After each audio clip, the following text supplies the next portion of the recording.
Deltarune is the second game that Toby Fox created after the very popular and unique Undertale. Deltarune is filled with many of the same characters as Undertale, only it seems to be set in an entirely different universe where the characters don't know each other and have entirely different lives. And another difference between the two games is that Undertale is hinged on how every little choice you make can affect the ending. You can either go through the whole game sparing everyone you meet, you can kill everyone, or you can choose to kill some and spare others. The ending can even change slightly depending on who you choose to kill. Deltarune, on the other hand, makes it very clear from the beginning that our choices don't matter.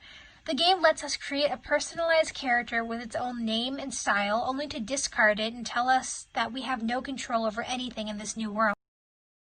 The character we end up with for the entire game greatly resembles Chara, the child that comes to us at the end of a genocide run, and the text at the beginning of the game is similar to hers as well.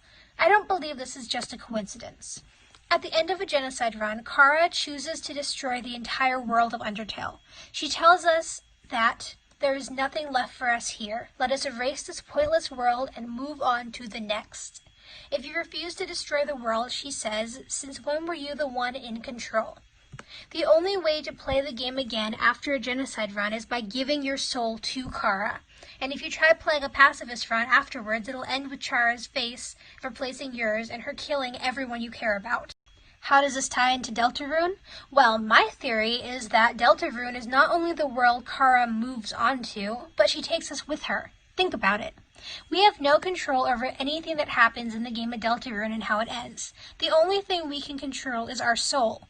At the end of Deltarune, when we watch Chris rip out his soul and throw it into the cage, the only thing we have any control over in that scene is the soul itself. It's the only thing we can move. That's because it's Frisk's soul. We are still Frisk, but we are being controlled by Chara because we willingly gave her our soul at the end of the genocide run. When you really think about it, we completely stopped having control over Undertale's ending as well after we chose to give Chara our soul. We never got the option of a happy ending again because Chara will always come back after a genocide run. Toby Fox never lets us forget.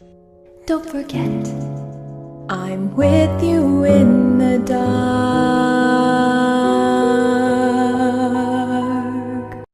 And I know what you might be thinking. Toby Fox said that Deltarune isn't connected to Undertale. But that's not technically true.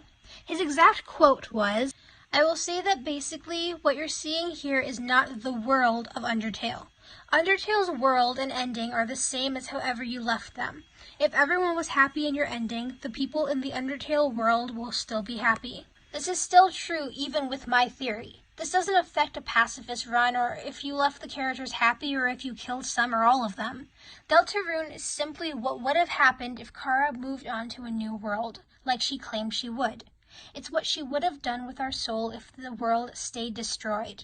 And depending on if you've played Genocide more than once or you've watched the soulless pacifist ending, technically Chara does have our soul and she's still with us no matter what we do."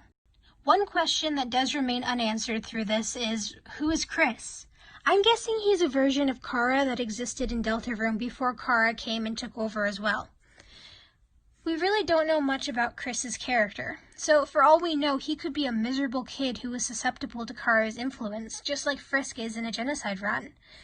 Chara could very well be controlling Frisk and Chris at once, or Chris could be a vessel, as stated at the beginning of the game, that Chara created. Either way, Chara is controlling Chris and uses him to show us how little control we have. I believe that in the beginning of the game was Chara's way of mocking us. She wanted to show us how powerless we are to make decisions in this world. She continues to show us time and time again that we have no control over anything. All we can do is stand by and watch while this story unravels, whether it's for the good or the bad. Because this is her world and her body now, and we're just here for the ride. I can't take them on my own. Oh, I'm not the one you know.